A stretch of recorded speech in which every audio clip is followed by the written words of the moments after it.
In this guide, I'm going to show you how you can customize your perfect release animation and sound here in NBA 2K26.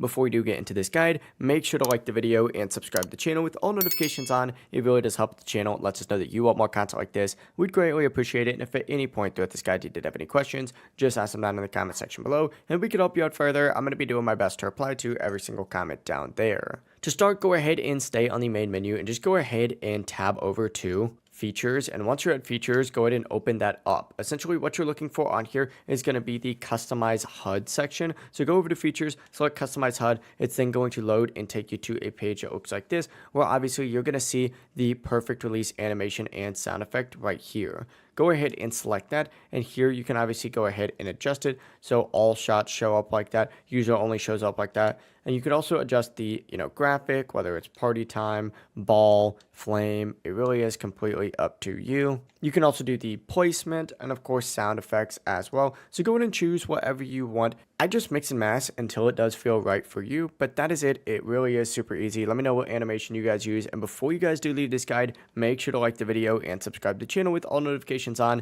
It really does help the channel. It lets us know that you want more content like this. We'd greatly appreciate it, and if at any point throughout this guide you did have any questions, once again, ask them down below, and we could help you out further. Have a great rest of your day, though. Peace.